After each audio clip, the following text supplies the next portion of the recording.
correctly with the correct amount. D20 Radio, where gamers roll. www.d20radio.com.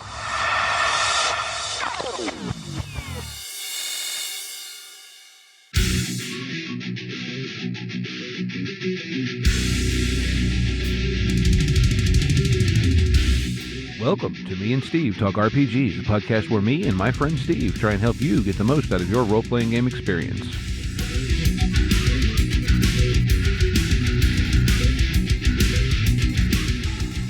Welcome back to Me and Steve Talk RPGs. I'm here with my friend Steve. Hello, Steve. And this week we're going to do some hot takes. But before that, we have a podcast, or in this case, not a podcast. It's the blog of the week. Yes. And that is the D20 Radio Network blog. Yeah, which it's up on the, it's the kind of the homepage for the D20 Radio Network. It's actually, I don't know, there's 4 or 5 different people that write for it, and it's all sorts of, as GM Chris would say, gaming and geekery goodness. I mean, I'm looking at it right now. Now, obviously, this won't be what's up there when y'all hear this, but I mean, there's a thing about psychic gray oozes. There's some stuff about Magic the Gathering. There's stuff about just assorted cyberpunk RPGs as a genre. There's Star Trek. There's Star Wars. There's D&D. There's all sorts of crazy stuff. Yeah, and there's a guest on the podcast, Egg Embry. Yeah. Very good contributor there. And yeah, good stuff on the blog. Yeah, Wayne Bosta. Oh, man, Wayne. Lynn Whitson. Yeah. Tim Branson. There's a bunch of different people. Garrett Crow, Ben Erickson. So you get stuff there pretty much every day, if not more than one article a day. So yeah. Well, so for this week, we were sort of on the fence about what to talk about. And I'd put up in the Discord asking the lovely folks in our Discord if they'd be interested in it. And they said yes. So they listen to us. What do they know? Well, I don't know. But it's our hot takes. So hot takes. Where do you want to kick things off at, Steve? How hot do we want to go right off the top? Well, okay, here, let's kick it off with what you mentioned. This kind of what spurred you into this was like the Kickstarters and the special editions and stuff like that. Yeah. Loved me some Free League, but man, I could care less about Blade Runner.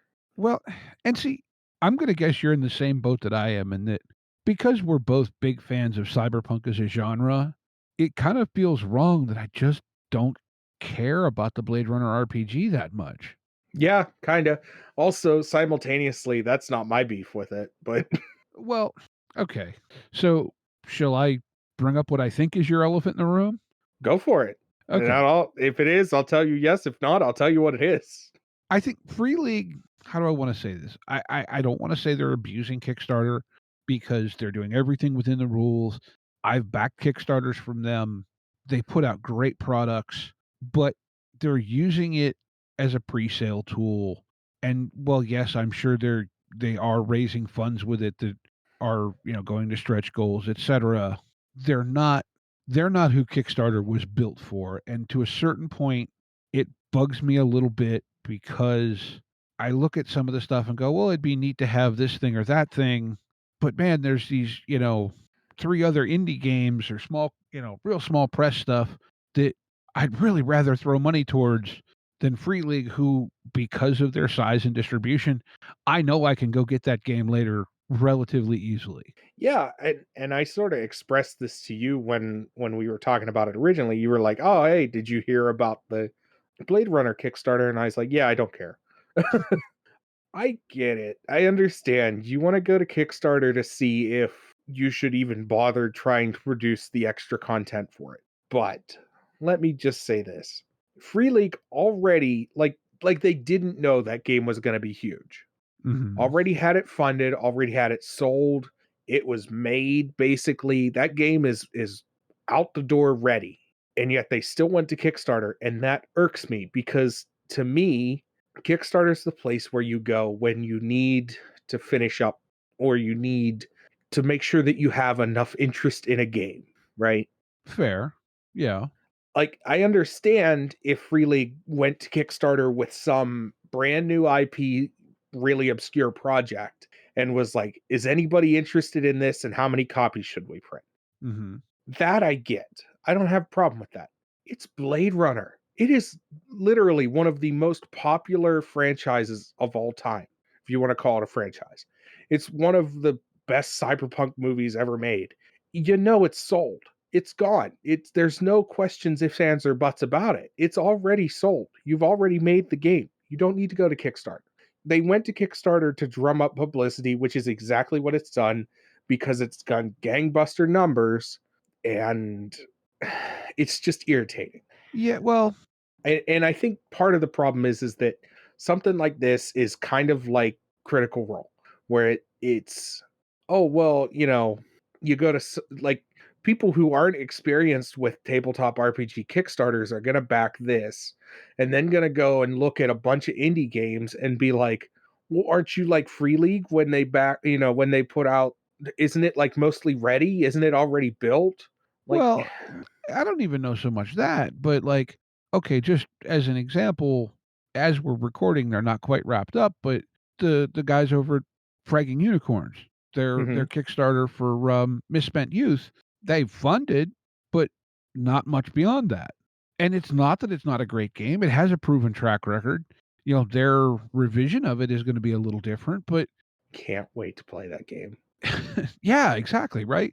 But like, okay, if you go to Kickstarter and you look at, the Free League stuff versus Fragging Unicorns, and I'm not necessarily talking about the presentation, but like, okay, I think basically to get physical stuff with the Free League when you're at 75 or $100, that's basically the all-in deluxe everything price for the Misspent Youth one, which gets you a hardcover and 2 soft covers, I think.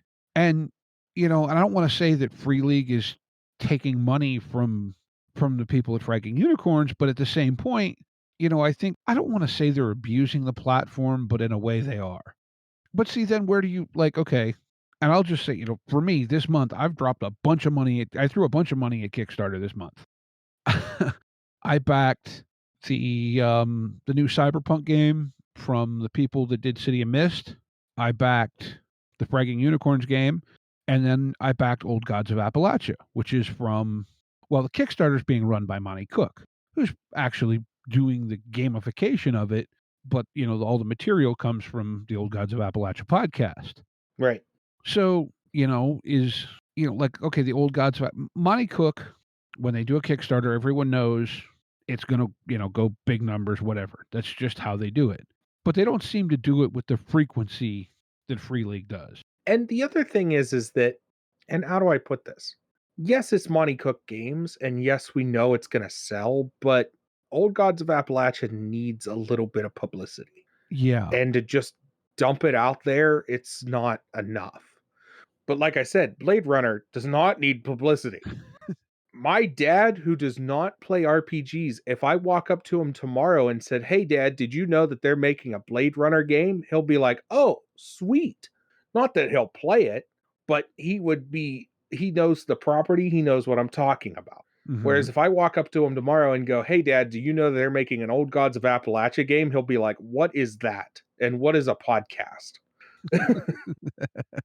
Yeah. Eh, okay, and the one I backed from Free League was their reboot of Twilight 2000.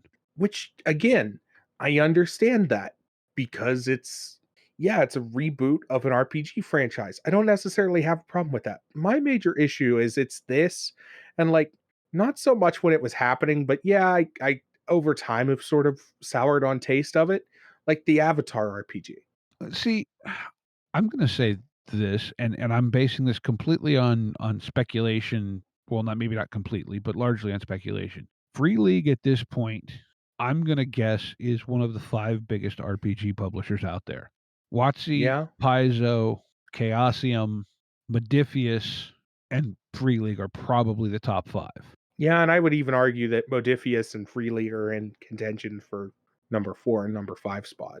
Well, like I said, I'm in no particular order, No, but but those are yeah, well, probably the top 5. yeah.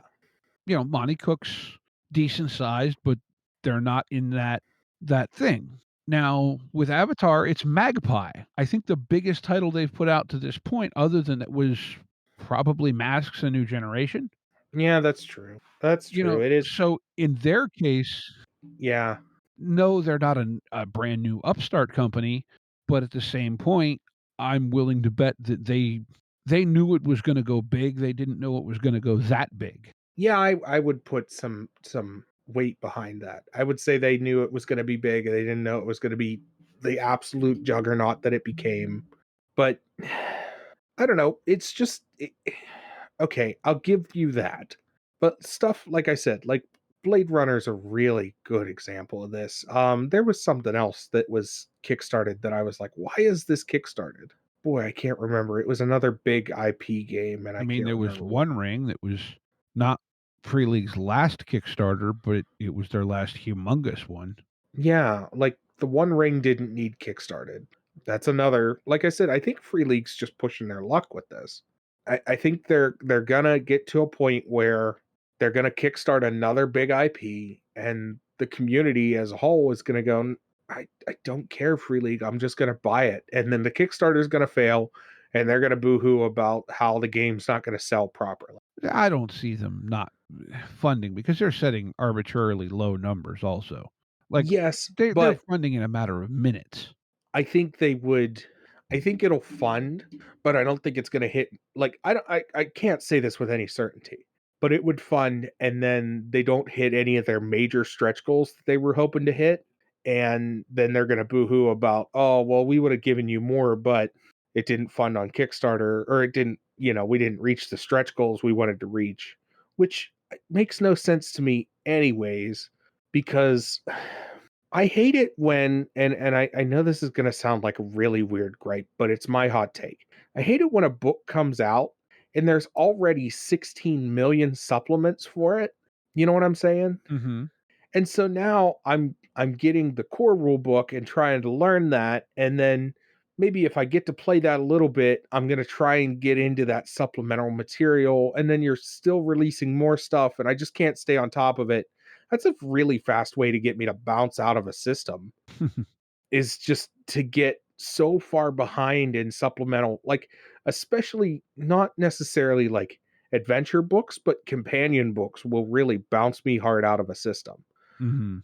Like, that's where I really give Artel a lot of credit. Cyberpunk Red came out, it had half a supplemental book, and that was just, like, a little bit of this and a little bit of that and how to convert some of the stuff from 2020 over into Red, Mhm. and it wasn't overwhelming. Yeah. They didn't put, Well, they put out, what, 1 paid supplement so far in let's call it a year and a half, yeah, it's 50 cents. but they've also been putting out almost monthly free DLC content, and not all of it's anything spectacular, but it's there, they're still releasing stuff for the game. Yeah. Yeah, free is good. Yeah. Well, and I think part of what Free League plays on though with the Kickstarters is like you were saying, there's that fear of missing out on some of the stretch goals and whatnot. And then and I know this is where I thought we were going with this initially was the special edition stuff. Yes. So that's the other thing, is that I believe that if you want a really fancy special edition, they should just put out a fancy special edition. There should be no need for a Kickstarter. Because that's the other thing, is that, like, the argument I've heard, not necessarily from our Discord, but from other places, has been, oh, well, but they're using it so that they can put out the really nice special edition. Well, then they should just list a really nice special edition, and if people want to buy it, they'll buy it. And if they don't, they don't. Using Kickstarter is not a good enough justification for that. Well, okay. First, let me say I am not a special edition book person. I do own 2 special edition RPG books.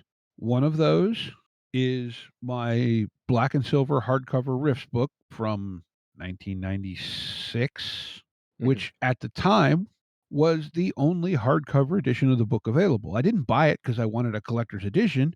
I bought it because I wanted a hardcover. Okay. The other one I have is the special edition of the Spy game, which I got because to get the package I wanted with, like GM screen and so on and so forth, that was the edition of the book that came with it in the Kickstarter. I would just have been actually, in some ways, happier to have the regular cover as opposed to the special edition one, but that wasn't how it came. And I wasn't buying another one.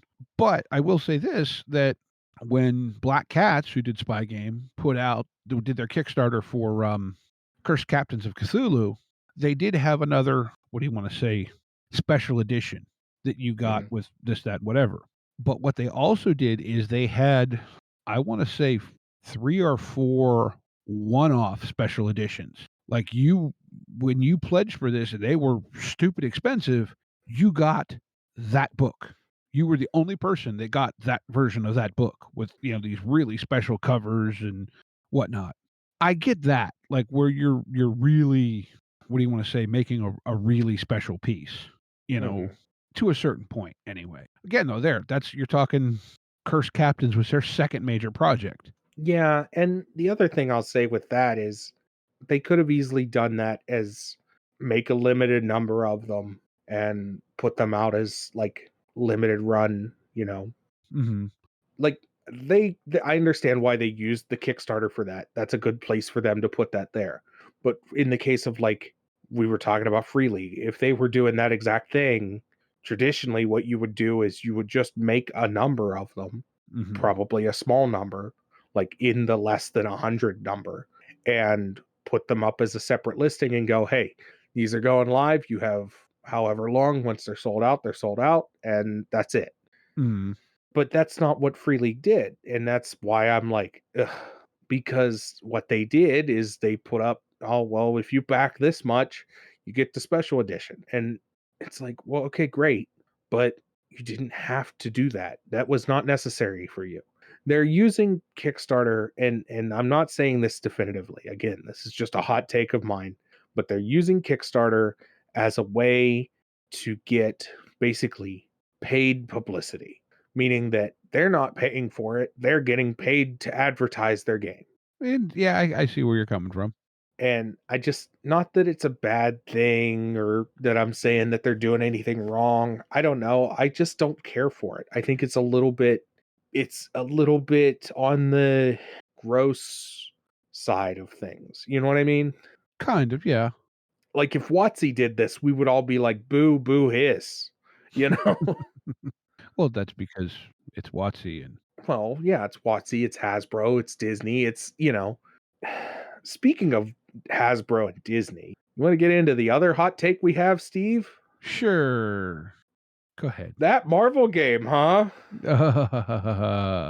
Yeah, I didn't read as much of it as you did, but I did get to read some of it, and I don't get it. I really don't. We've said and quantified before that we're not experts when it comes to playing RPGs. Mhm. And that's still true to a point. You've probably heard the quote about if you do something for 10,000 hours, you become an expert. Have you ever heard that? I don't know if I've heard that specifically, but it seems like a thing that someone would have said. Let me look. It doesn't matter. We have spent a lot of time thinking and talking about RPGs, though. Exactly. And I'm not saying that we've spent that amount of time doing it, but I'm saying that we've spent enough time to be able to tell what a good game is and what a bad game is, or at least a game we don't like.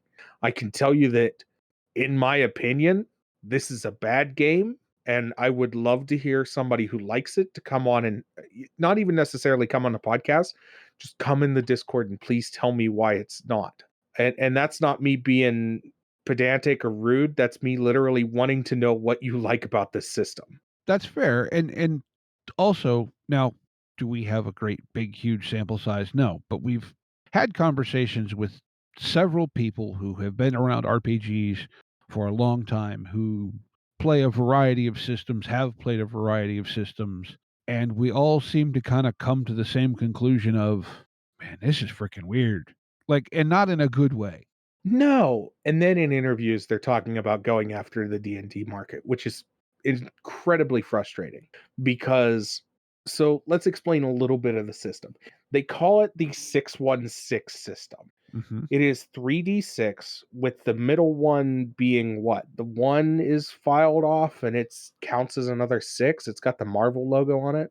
One of the die, when you buy them, with the game, essentially to play this, you need 2 D6s that look the same and 1 that looks different, or Right. you need 1 die to be differentiated from the other 2. On that die, the 1 counts as a 6 unless both other dice also come up once. So that's gonna do some funky stuff to your probability bell curve, but, eh, you know, okay. I get that. I'll give you that. Funky little thematic dice mechanics, Yeah, it and it it's fine. fine. I get everybody's got to have a different dice mechanic. It's fine. It's not like we could just, have a half decent dice mechanic that exists in a D100 or anything. But Well, and I can even respect wanting to go to a 3D6 because of the bell curve and what it lets you, do around probabilities. except when you add in the fact of, okay, then they have their modifiers. Yeah. And this is I I'm going from memory here. I haven't looked at the document in a while, but we're talking modifiers that are in like the plus 45. Plus 17. So what you're doing is you're taking a 3d6 and you're going, "Ooh, my bell curve," and then you're throwing it out the window for a D100. Well, no, not even that. You're making your role irrelevant Yeah. because you're pushing your numbers to where your variance is proportionally minimal to where your actual role has very little impact. Now, if you're doing that because you want things to be dependable, okay, I can buy that argument. My biggest gripe, okay, there's things about the design that I don't like from a modern design perspective. One of them being that it's lots of modifiers, which is not a problem for everybody. Okay. Let me say this. Lots of modifiers makes for a crunchy game. Mhm. And people like crunchy games, that's fine. People still play Shadowrun, but I'm just going to say that in 2022, putting out a new system and making it that crunchy is a little bit It's a bold move. yeah, it's a bold move, Cotton. Let's see if it plays out. I think my biggest fear, and I'll just say this even though we haven't gotten through all of the why yet, is that you're going to get people picking up this game as their gateway into RPGs and getting burnt on the hobby. Yep, putting it down immediately. And the problem that I have is that, and I don't mean this to be rude, but this is Marvel Comics. This should be a game for all ages. And I couldn't theoretically run this game for I couldn't run this game for like 10-year-old. I'd have a No, hard time. the math is classing it out of Yeah. them. I Yeah. I I mean, maybe early teenagers, but like a group of 10-year-olds, no, I couldn't run this game for them. I would have a hard time running this game for, yeah, depending on your mathematics level, even people that are, like myself who are math adverse. Mhm. I would have a hard time personally if I was getting into RPGs and somebody sat me down and was like, "Here's how the system works, here's the math. Do your thing." I would probably burn out pretty hard because I could see this just being an absolute nightmare of a system trying to figure out, trying to wrap your head around, and then on top of all of that, trying to figure out how to role play. Mhm. Well, yeah. And here's the thing, again, crunchy systems are not in vogue right now. That doesn't mean they're bad. I'm No. not gonna rip on the game just for being crunchy. But No. there's some things that really make me scratch my head and to me make the game much less playable at the table. One of those is that your ability modifiers, we'll call them for to use common terms.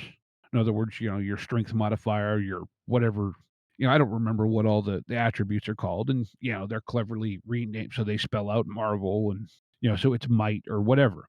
It's stats, ability modifier. Well, not stats, ability modifiers, or yeah.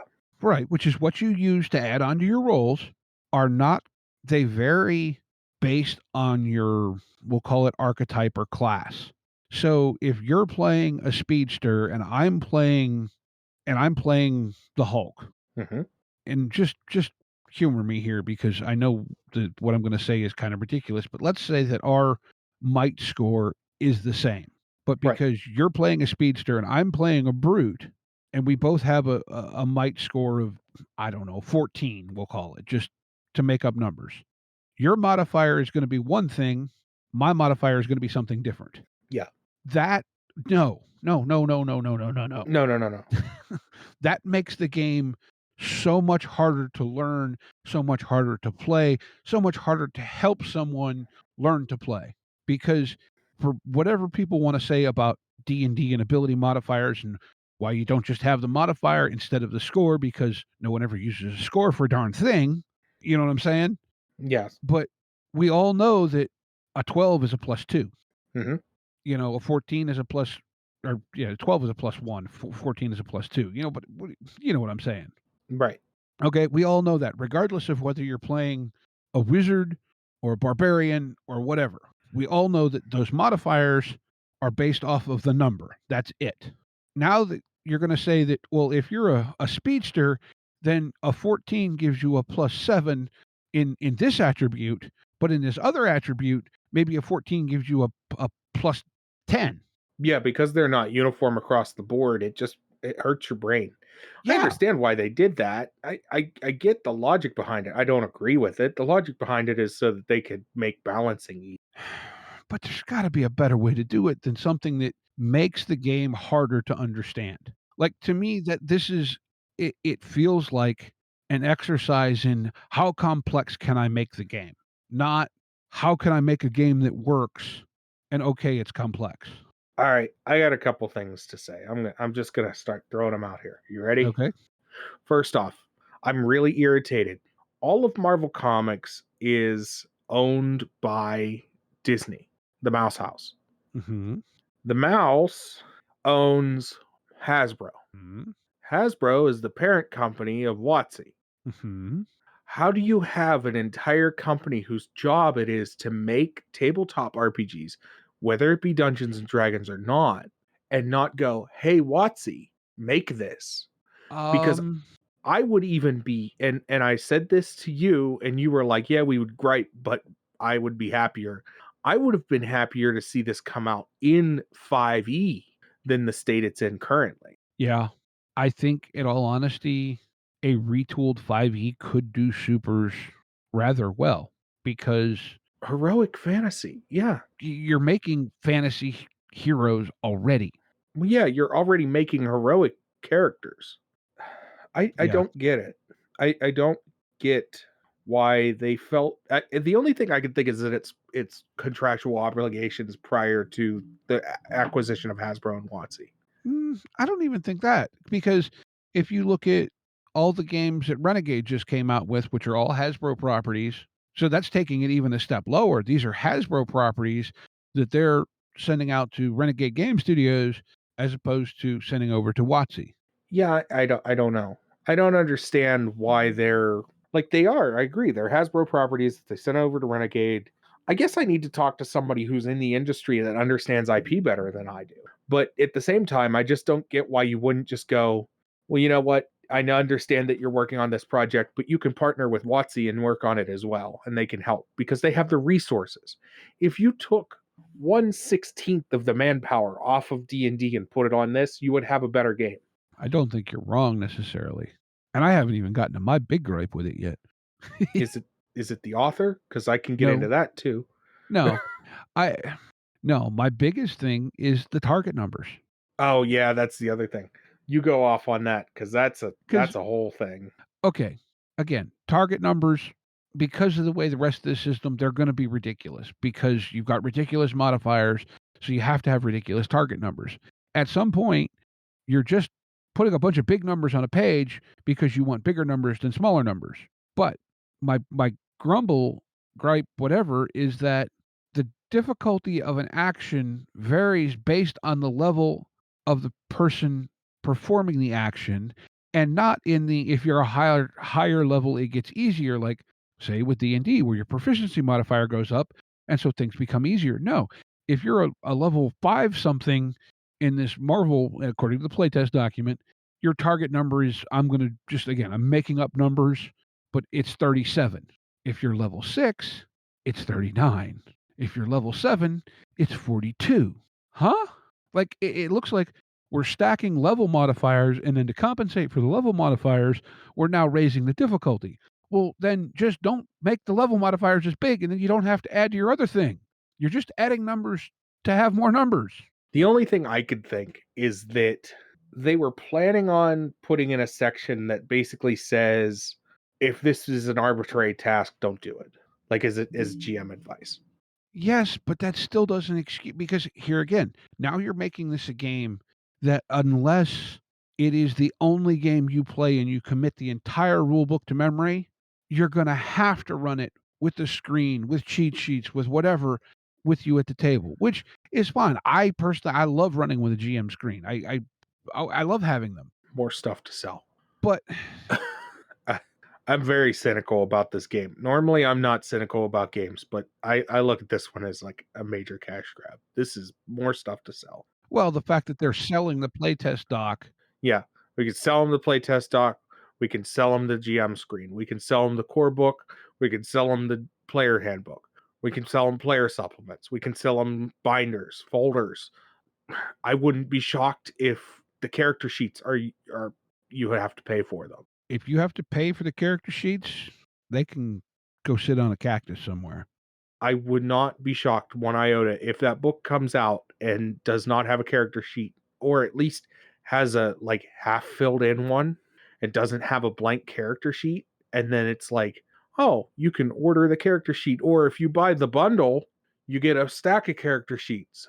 And I don't think it'll be much. I think it'll be like $1 or $2, but I wouldn't be shocked if that game comes out and you have to pay for the character sheet. Look, I understand indie publishers. Like we talked to Brett and Phil, and I understand the cost that goes into actually making a character sheet. I get it. I'm working on one myself. But let's brass tacks is that it's Disney. You know, the brass tacks is that that company can spare $1 to make $1 million. Yeah, I don't know. There's a lot of stuff in that design that I do not understand, simply from looking at it with an eye towards design and playing it. There is design mentality in that game that I haven't seen in 10 years. Like, modern games aren't made like this. Mm-hmm. Like, we were talking about how crunchy they are and how crunchy it is. And yes, there are games that come out today that are still crunchy, but not in this particular way. Well, I mean, like Warhammer 4th edition is very crunchy, but you're also selling to the Warhammer crowd. But the most recent edition of Warhammer is Wrath and Glory, isn't it? No, that's No, 40K. that's 40K. Yeah. The most recent edition is 4th. Yeah. But you're selling to the Warhammer crowd, which is used to crunch. That's like saying that the Exactly. new edition of Shadowrun is crunchy. Well, yeah, of course. I would expect nothing less. Mm-hmm. Yeah, it's a conscious choice, because that's what that type of crunch is what the audience wants. And so this is, yeah. Yeah, in this case, you're and okay, let's say, just if you want to make this argument, Mutants and Masterminds is pretty crunchy, On the front end. but it's crunch with a point. And I've not really read the rules, but it doesn't have the modifiers mean different things. I can say this. I've actually read the rules for Mutants and Masterminds, and yeah, it's crunchy on the front end. When you're making characters, when you're doing session prep, it's crunchy. At the table, we played it. Mm-hmm. It doesn't feel crunchy at all. Once everything's laid out, it's not crunchy to the player. Especially if you No. hand them a character sheet and go, here, play this. Now, if I were to Yeah. hand somebody a character sheet for the Marvel game, I would be like, there's a bunch of things I have to explain. Mm-hmm. And look, I will say, our experience with Mutants and Masterminds is probably The best experience you could get in. we were lucky, because we played with Alex, who, in between the time that we asked him if he would come run it and when he got to come run it, he got hired by Green Run It. He knew the system frontwards, backwards, sideways, everything. So yes, we were playing with someone who was very experienced. At the same point, he ran that game with the four of us. None of us had ever played the system before. Most of us had minimal to no experience with Roll20, on which we were playing. And yeah, we had all played games for years. Yeah, but not that one. Exactly. And I just could not imagine the nightmare that is playing this for an absolutely new player. And the only thing I can really hope is that there is another rule set that we have not seen yet. That this is rule set A, and then there's also rule set B. When did that release? What was the date? Don't know. I don't Because remember. it was sometime in April, wasn't it? I believe so. I'm just wondering if it was some sort of bizarre April April Fool's Fool's joke. I doubt it. April 19th was when it dropped. Okay. So I doubt that. That's a little far from April 1st. Yeah. Yeah, I would say that. I mean, I don't know. Like, I just, like, the thing is, my take reading it, your take reading it, takes of other people whose opinions I value and respect reading it. I don't understand how it got released because I would think, regardless if, and just, I'm going to use the name, not that I think he's the be all end all, whatever.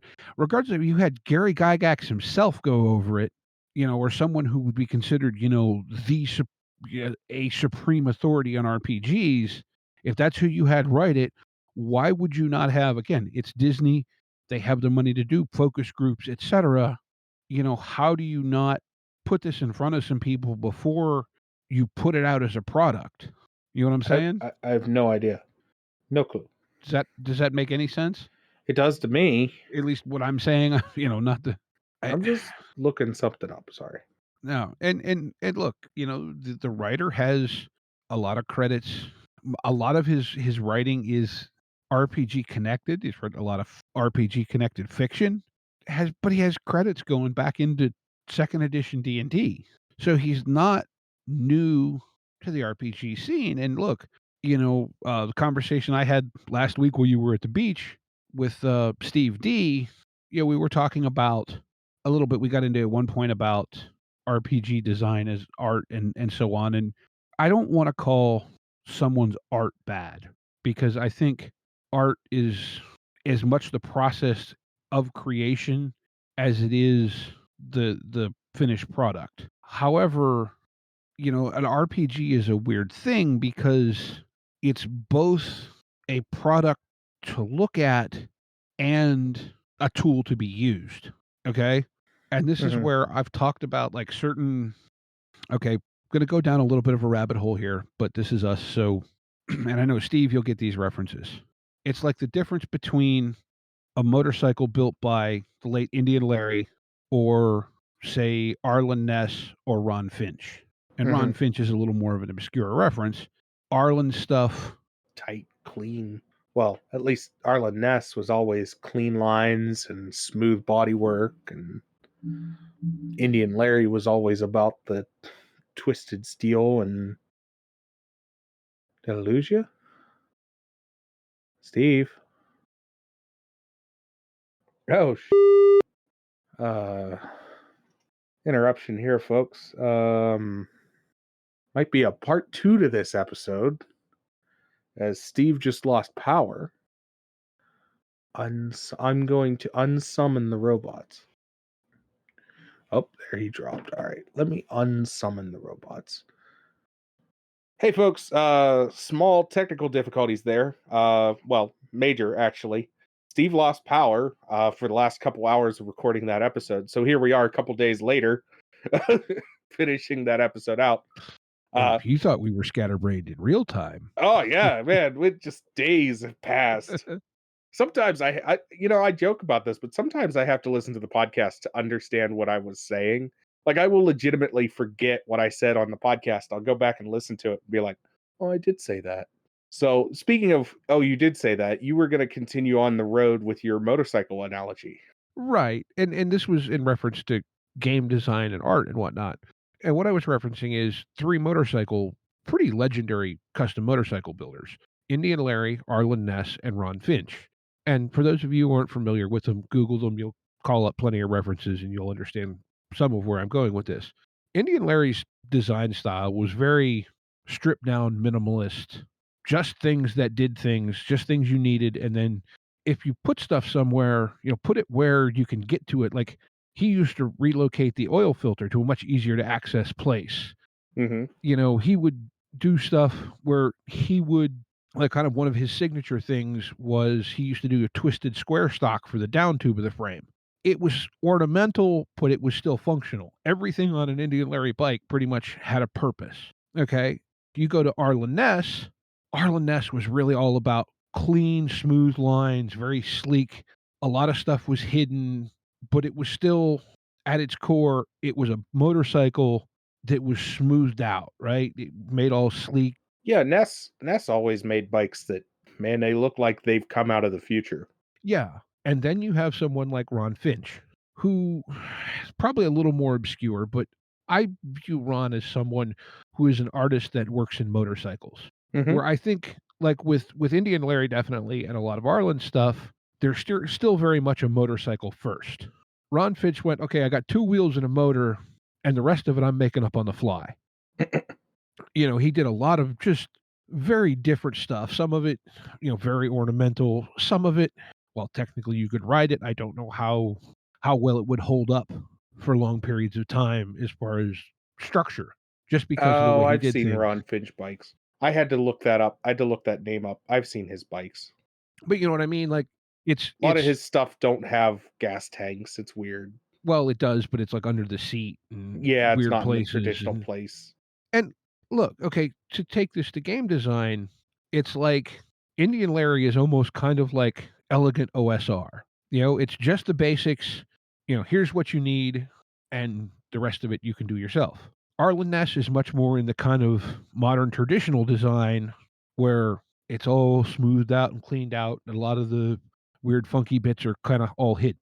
And then Ron Fitch is just like, well, yeah, here's some stuff. And where I was going with that was that maybe that's what was happening with the design of this Marvel RPG, is that he was just trying to go, look at all the fiddly cool things I can do with mechanics. Yeah, I but don't think that's a good choice, but that's my opinion. That's not, you know what I mean? Like, short for actually talking with them, I don't know what the plan with this was. But what I'll say to that is, why would you do that with Marvel? Like, I understand the same logic behind it is like the same thing that goes into motorcycles. Why would you do that with an old panhead? Why would you do that with a, whatever? But no, why would you do it with literally the most popular franchise out there? right. Like I'm all for someone designing their what do you want to say, their Mona Lisa of RPGs, but it strikes me as odd that it would be done on a property that big. Yeah, I don't get it. And what I'll say is and I've read a little bit more and I really, like I said, would love to talk to the guy to find out what the design thought process is and to pick their brain. But look, I read a couple interviews. One made one from comicbooks.com and it sounds like, and I'll say this with because it's hot takes, it sounds like the designer's out of touch with the community. I don't know how else to put it because there were things said in that interview like, "Look, you've been playing RPGs for what, 30 years now? Give or take, yeah. You can tell the difference between a crunchy game and a not so crunchy game, right? And granted, that's subjective, but it to a degree, it's not, right? Yes and no. Like you can tell when like Cyberpunk or not Cyberpunk, when Shadowrun's crunchy and D&D is less crunchy, but it's still on the same side, right? Yeah. This the designer had stated that he can't tell. He thinks that the community wants more crunchy games, which I don't agree with at all. I think you see in the products that are being put out, the products that are selling really well, especially in the things that are not Dungeons and Dragons, people are really getting away from crunchy games. And I could be wrong, and I mean our community can correct me on that, but it seems like with the games that are popular currently, we're looking at a more streamlined, cleaned up system. That certainly seems to be the trend. Yeah, and that's what people are making, and that's what people are buying, because if they weren't buying it, I don't think people would be making it. Yeah. Yeah. And I'm not saying that to be like, you know, put down on anybody, but it's very much if people didn't buy not so crunchy games, stuff like Tales from the Loop is one of the biggest, you know, Tales from the Loop is an Annie Award winner and one of the biggest selling RPGs in a long time, and it's about as streamlined as you can get. Yeah, but it's still much more a traditional design than like a Powered by the Apocalypse. But Right. Powered by the Apocalypse is what powers the Avatar game, which reset the RPG Kickstarter record by like 4 or 500%. Yeah, and let's get something straight. Morkborg, which is a critical success and an absolute darling of a game, entire gameplay rule set is 2 pages. Yeah. Like, if you printed it right, it could be a page front and back. I think there actually is like a cheat sheet page or something in the book that is literally it's just a spread. Yes. That's it. Yeah. And it's not That's even a what we consider a normal sized RPG book, no, it's a odd-sized book. like a And the 7 same by 9 or something. yeah, the same can be said for Cyborg, another critical darling. I don't agree with that statement, and I think it says that statement in particular says a lot to me that the creator's sort of out of touch. Well, but I wonder too, you say the community, but is it the community at large? Well, the other thing that irritated me is that when we refer to RPGs and the people that play them and the people that consume RPGs, we don't refer to them as the market. We refer to them as the community because that's what we want it to be. And in the interview, he constantly referred to the people that buy and play RPGs as, well, the market shows.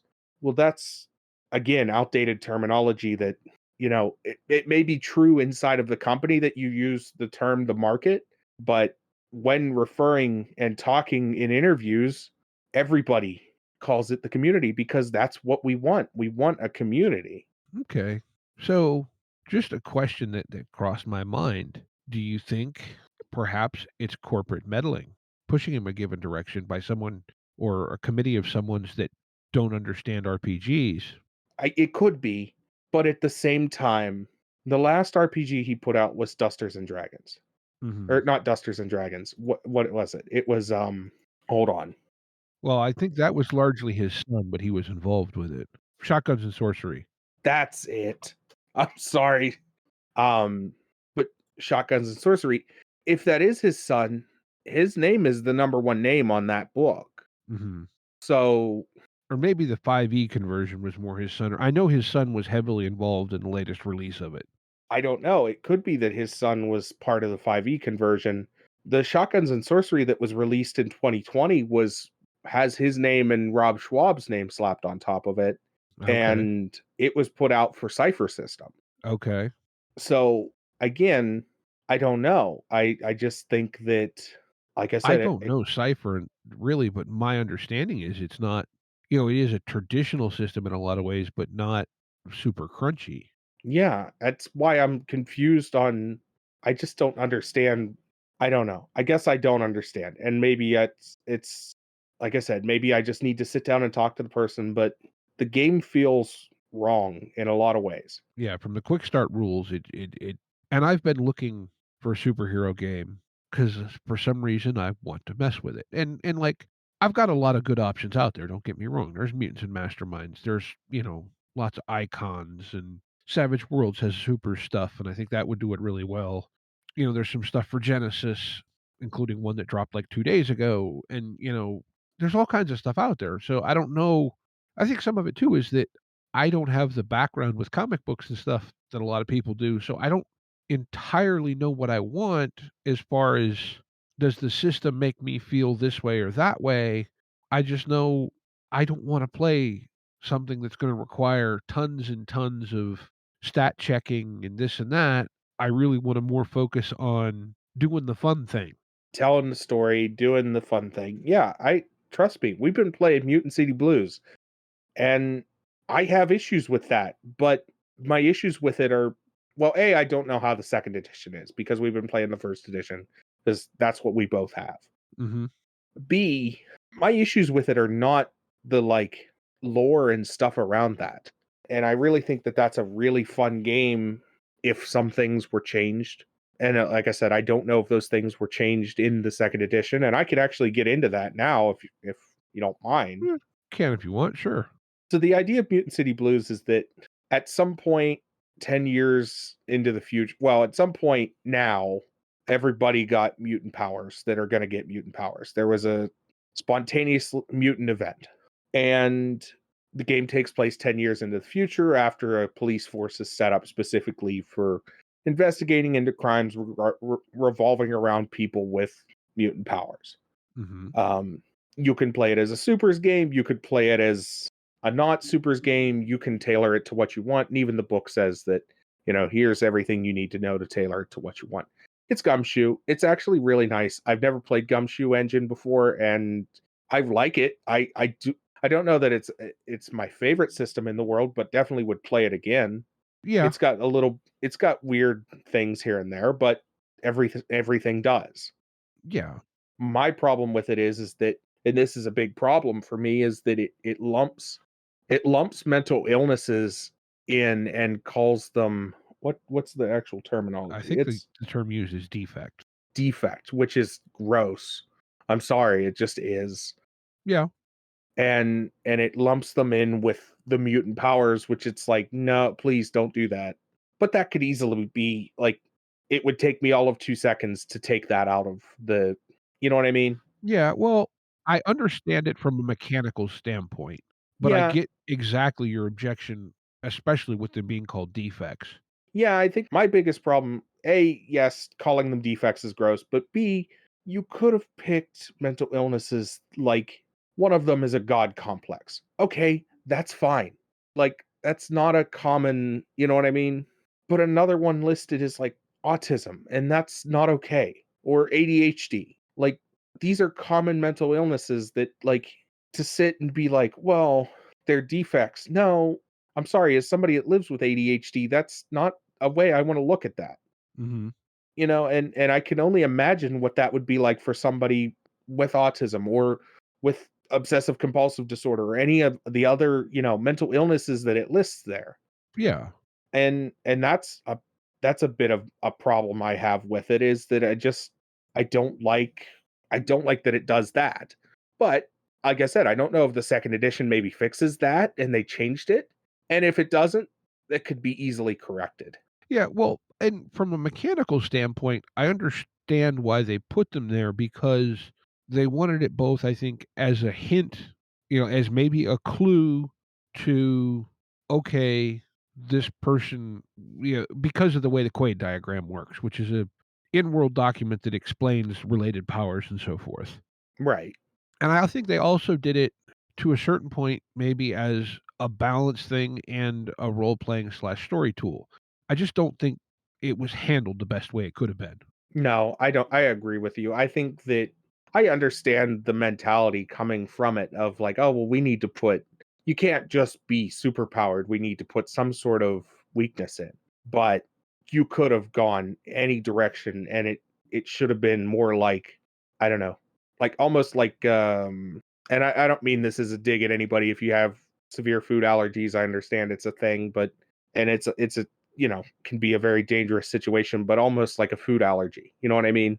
Like, you could have gone in a direction where, rather than going with like autism or ADHD or anything like that, you could have gone with like, oh, adverse to you're adverse to direct eye contact, or just you could have gone in a number of different directions that were not named mental illnesses.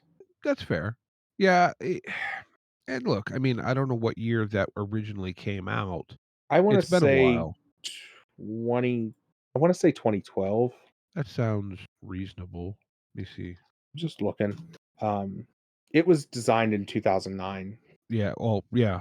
but Yeah. So, I mean, yeah, it was a while ago, but still not, I don't know. I don't think the awareness was as high then. Not saying that that means it's okay, but I agree with that. 2009 was a long time ago at this point, but that's a weird statement to say, isn't it? well, Well, do you have any more to say on do you have any more hot takes? I don't know. I'm not even entirely sure what a hot take is. I Um don't know. It was just sort of us ranting about things that have been bugging us. Yeah, well, that's exactly what a hot take is. A hot take is a thing that can upset some people, and you just have this opinion, and you need to get it out there. Because sometimes I have an opinion that could, you know, sometimes it's good to just get our opinions out there. Because we do a lot of, I've heard a lot of people. I've talked to a couple people on that listen to the podcast, and they're like, well, what do you actually think about this? I'm like, well, I guess I didn't make it really clear. Well, it's And part of that is us, look, we're very explicitly, we don't want to yuck anybody's yum. We're sitting here, we just, you like a thing, I don't like a thing. All right, that's cool. mhm. Yeah. Like sometimes stuff like the Marvel RPG, I want to know why, why do you like this thing? Yeah, I mean, like, look, I just not even from personal taste, but given what I see people talking about, I don't understand the choices. Yeah, I trust me. I understand where you're coming from because I'm in the same boat. I sat there and read the interviews and I'm like, I don't understand how you got. It's like somebody sat down across from you, looked you in the eye and went, so 2 plus 2 equals 5, and I'm not going to defend that statement. Like, what? How did you get there? Nope, not going to talk about it. 2 plus 2 equals 5. That's it. I'm like, but you know what I'm saying? Like, Yeah. So, so, I don't know if it's a hot take, but I wanna take a minute and in between times of us trying to record the first half of this and us recording tonight, we actually played a session of Mutant City Blues. And here's what I wanna say. I don't think Mutant City Blues, on a lot of cases, doesn't require dice rolls so much as it'll require a point spend. right. But I think we had 2 point spends and no dice rolls the entire session, and it was absolutely amazing. Like, we didn't use the dice, we didn't roll things, there were some, "Well, okay, I can use it," but we were just playing the world, not the character sheets, and it was such a neat experience. Not that it's never happened before, but it wasn't, "I wanna do this, I'll make a check." It was Hmm. just, "I'm gonna do this, okay, so this happens, and then this person's doing that," and the other thing is, I was thinking about it a little bit today, like, on my drive home from work, whatever, how in some ways it was weird playing that game because you're playing competent investigators. So these Right. are reasonably intelligent, analytical characters. Hmm. And it struck me as how unusual that is compared to how a lot of us play characters in a lot of games. Yeah. How many times have you started a character that is just not the expert on this? And how often do you play into that constantly? Yeah. Yeah, no, and that's why see, that's why I don't, because I'm running the Mutant City Blues game, and that's why sometimes you guys are like, "Well, I could roll." I'm like, "You don't need to roll. If you noticed it already, you don't need to roll because you're experts. You know what you need to do. The only time I'm gonna make you roll dice or spend points is if it is absolutely imperative or is something that is completely opposite of what I expect you to do." No, and I know we did a whole episode a while back about, put the dice down and step away or whatever, but it was just such a, and also that, because of the nature of the characters, it's like, well, you can kind of put away that, well, would the character come up with this theory? Sort of, yeah, put away that, am I being meta aspect of it? Which is, I think, is actually a kind of a neat function of that design in that, that Quaid diagram. It's a public document. Yeah, it's an in-world document as well as part of the character generation and whatever. Yeah, and It's clever and it's weird, but it actually works, and I think the game would not be nearly as engaging without it. well, I feel that, and I'll say this a little bit, I don't make you guys roll a lot of checks, No. and I don't make you spend points a lot of times when the book might say that you need to spend points. And the reason that is, and the reason I don't make you roll a lot of checks is because I don't feel it's necessary. And again, it goes back to the idea that you are competent, you are competent investigators who were hired to do this job, Mhm. and it's not your first day on the job, or at least your characters, it wasn't your first day on the job. When I set up the story, I told you guys, you've been doing this for a while, make characters around that idea. Mhm. And the book sort of does that conceit as well, where most characters that are made are not, it's not like they were hired yesterday and this is, they're just straight out of school. But like I said, because I've had like years of, well, we've been doing the podcast for coming up on Well, we've been 1 year, we're coming up on 2 years at this point. Yeah. And we've talked a lot about don't roll dice when it's not necessary. Don't make your players waste time. If they're having a hard time with a puzzle, just give them the clues they need because they would find the clues anyways. Don't waste the player's time. We've talked about stuff like that. Put NPCs in their lap that they need to talk to. And especially in Mutant City Blues, you were right to recommend it for me to run it because that's how my brain works. I was describing not the most recent investigation, but the last investigation of my girlfriend. And she's like, that's twisted. She's like, but I could see that happening on like an episode of Criminal Minds or NCIS. Mm-hmm. I'm like, yeah, that's the whole point, is that it's twisted, but it could absolutely happen on like NCIS or Criminal Minds or any of those police procedural dramas. But the thing of it is that putting obstacles in the way of the players and then is one thing. Putting clues in front of the players in an investigation game is a completely different thing, right? Yeah, well, you have to have them. Right. And if the players can figure out the clues that they're given, I don't see it necessary. Like if they're presented with a situation like you were in the last session, right? Mm-hmm. You showed up to a parking lot, you asked the right questions, I presented the clues that were in the parking lot, and you were able to draw a conclusion of what was going on. Mm-hmm. That's good enough. They don't need to find the exact answer. They just need to be able to draw a conclusion to get them to move to the next scene. Mm-hmm.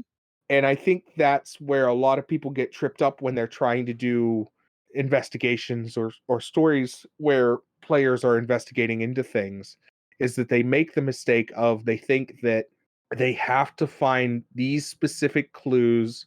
It has to be this particular thing. They can't miss this thing. If they miss it, the whole investigation is going to screech to a halt. Meanwhile, if you watch like actual police dramas, there's a lot of times where you'll hear a story of like, well, we investigated and then we didn't see this one thing. We did a little bit more investigating, found the thing we were looking for. Like they went back later and started looking again. You know what I mean? Yeah. It's it, it's not necessarily this they have to find everything the first time. Maybe they find a clue to the next, maybe you find a business card laying on the ground and that's the next NPC that you talk to and that puts you then in a different mindset, right? Mm-hmm. It's just that's what you have to remember.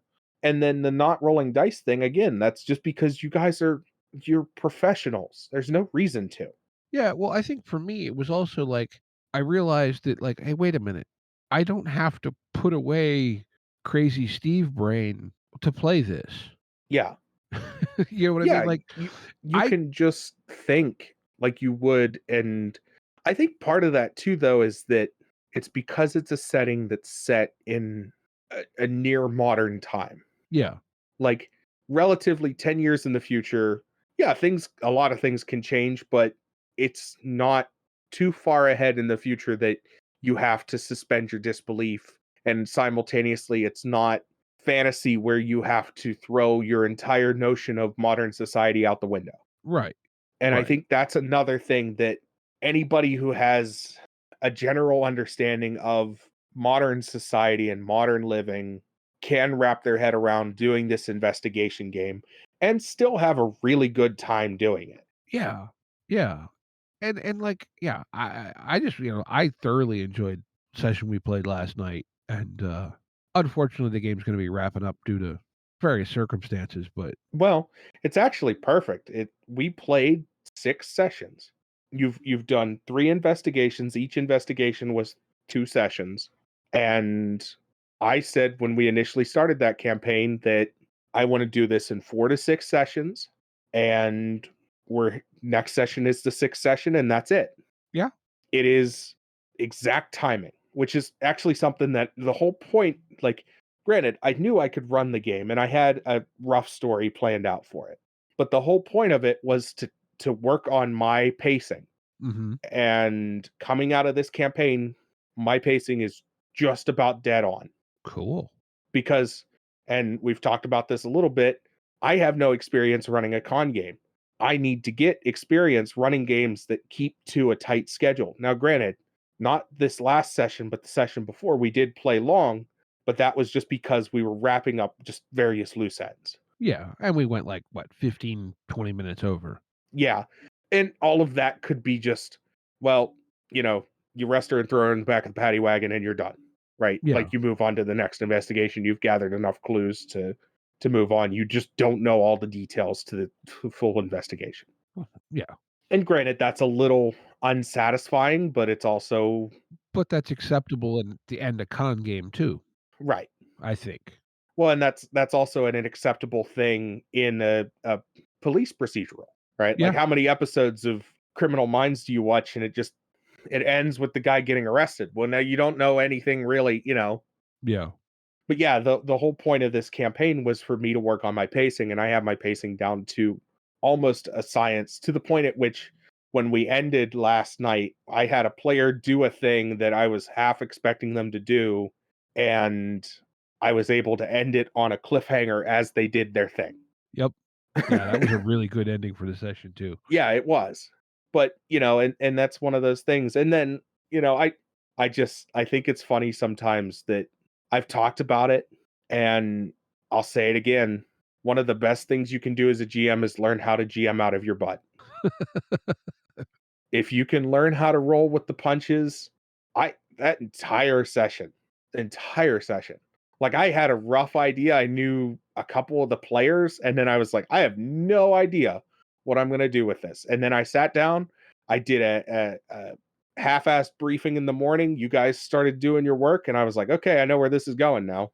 Well, I think some of it too, the clues you leave, and you can tell me if I'm just going off down a harebrained trail here or whatever, but the clues you need to leave us need to be keyed to how we're investigating it. What do you mean? Like, if you put all the clues in spaces X, Y, and Z, but we investigate spaces T, R, and S that we make a connection to, we're bored and you're bored. Yeah. If I don't take my clues and move them to where you guys are going, I have nothing. Like Right. I created a whole NPC just for that session because yeah, I had planned on having a couple of these NPCs, but the one NPC I had to create for that session because you guys weren't going where the clues needed to be. Mm-hmm. And I had a feeling that you guys were going to try and look into something that was going to be a bit of as far as that leg of the investigation was going to be a dead end. Mm-hmm. But you don't know that until we're doing it. Right, exactly. I don't know that you guys are going to take a wrong turn in Albuquerque until you make the wrong turn in Albuquerque, in which case then I have to either put somebody in Albuquerque that says, hey, no, go to Austin, or I then have to move the thing I was planning in Austin to Albuquerque. Mm-hmm. You talk about, bullet points, different gun. Sometimes it's literally just moving the target and going, no, you're pointing the gun in the wrong direction. Yeah. No, And yeah, same thing, sort of. yeah, sort of. That the woman that I introduced in the parking lot scene. Mm-hmm. There was a reason why, like, there was a reason for that, right? Mm-hmm. It's because you were looking at all the clues laid out in front of you, but not putting two and two together. Right. And you needed somebody to step in and be like, hey, doesn't 2 + 2 = 4? Well, to a certain point, you gave us the same clue again, Yes. but it then made the crazy theory seem slightly more plausible. Right.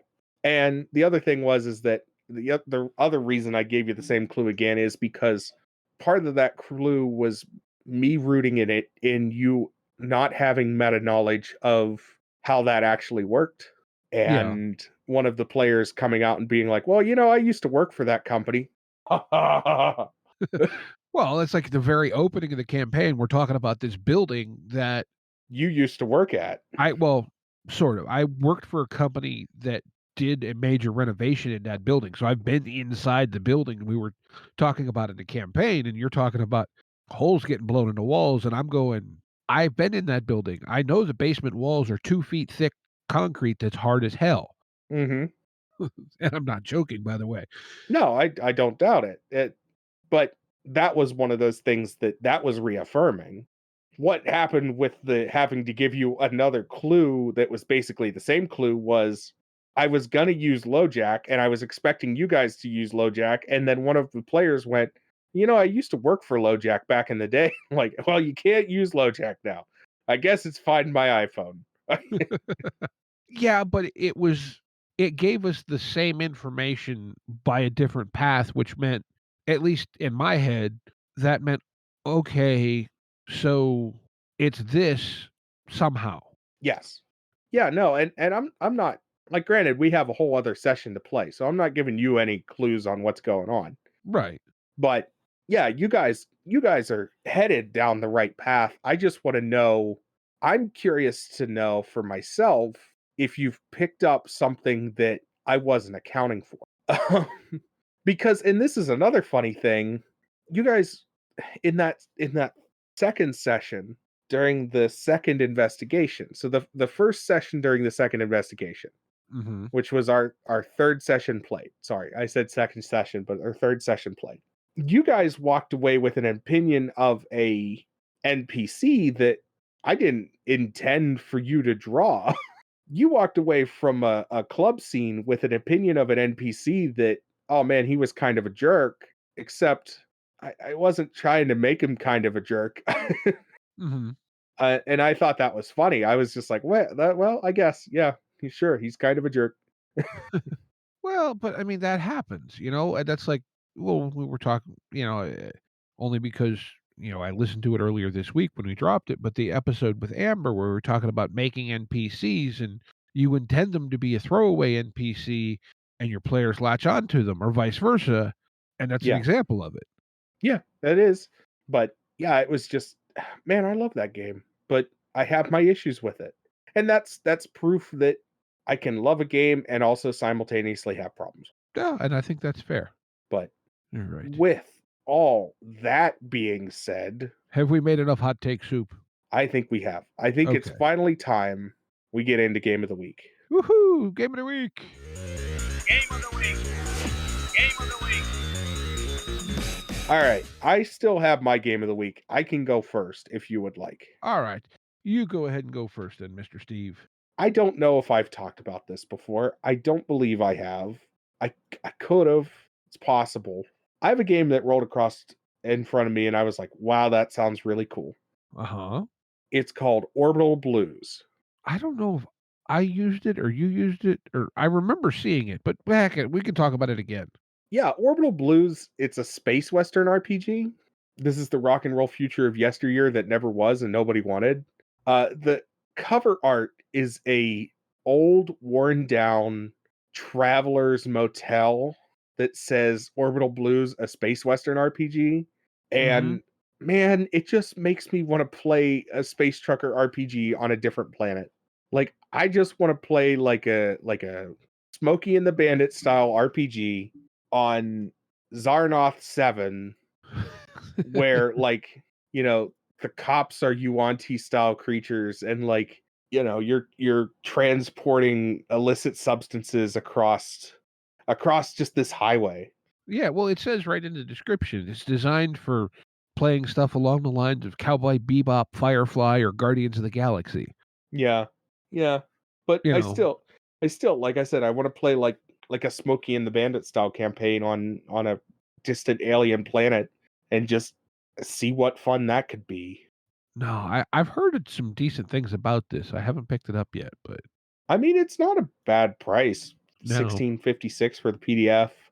Definitely looking at it to pick it up because it seems kind of cool. It does. It does. And then they have an art book as well that they called Wayward Stars. So, I mean, that could be cool too. Yeah. Take a look at the art book. Some cool stuff in it. Oh, there's a quick start too. Oh yeah, there is. So, but yeah, that's Orbital Blues. Something to check out. Yeah. All right. So if you're done, I shall I am present done. mine. All right. Mine this week is a game called Diesel, Diesel. which is described as an action TTRPG at the edge of reality. What this is kind of a Mecha Cyberpunk Weird West. So it's a high-octane game of cinematic action wrapped around an emotional core. Okay. Inspired by Mad Max and Firefly, Wild West meets cyberpunk setting. So it's diesel punk. Yeah. Huh. Yeah. All right. I could be down for a diesel punk game. I like Yeah. diesel punk as a setting. You know, it just looks interesting, and the kind of, sort of post-apocalyptic vibe to it is right up my alley. Yeah. Like it says, this is a game designed for cranking up the electric car, sliding across the hood of your rusty rocket-powered car, and ramping over an explosion. So there you go. Yeah, you can get behind that. It's almost it fits perfectly almost with Orbital Blues as far as themes, I think. Yeah. And that Yeah. wasn't at all intended, folks. No, we didn't know what each other was gonna. And there's a link for it in the description. There is a free quick play version. Cool. So again, that's called Diesel. It's $20 for the PDF, but yeah, there'll be links for that in the show notes, like with everything else. Yeah. And I think with all that being said, I want to thank everybody for listening. As always, links to everything are in the show notes, including links to the con we'll be at in October. And again, that is the Pittsburgh Gaming Expo. You can find that at www.pghretrogaming.com. And that will be October 1st and 2nd at the Monroeville Convention Center. So definitely check that out. If you're in the Pittsburgh or Pittsburgh surrounding areas, or you're willing to drive to Pittsburgh, because I know some of you are crazy enough to make that trek. You want to meet us in person, come on out. Yeah. That's all of like 10 minutes from the turnpike ramps. Right, exactly. It's easy to get to. The con has a deal with the DoubleTree there, which I'll probably be exploiting. Yeah, it's reasonable prices, really cool con. So far, some really cool music has been announced to be playing. They have a Pittsburgh-based Rush cover band, which looks awesome. But I like me some Rush, so I I'm do curious too. about that one. Yeah, I can get behind it. But yeah, with all that being said, like I said, links to everything in the show notes. As always, be kind to one another and get out there and play some RPGs. Yep. Take care, y'all.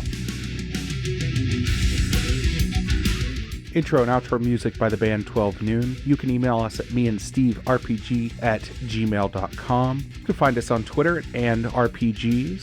Find us on Facebook at Me and Steve RPG Podcast. On Discord at Me and Steve RPGs. And as always, all of these links are in the show notes.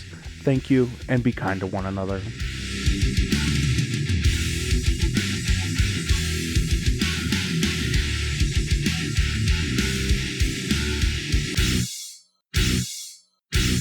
How much for the cigar? Cigar, $20, dog. You gotta go down the street to the store and buy that.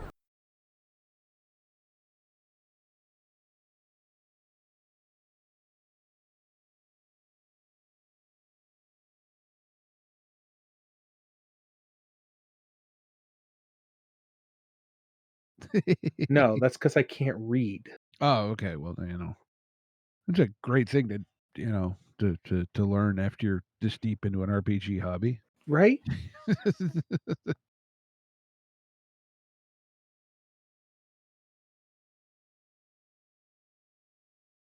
Doesn't feel as long for me as it might for you. Yeah. 1993 was a long time ago, wasn't it? Yeah. Yep. Hey, Steve, I'm going to be 29 this year. Yeah. Just letting you Okay. know. Look, my beard's almost older than you.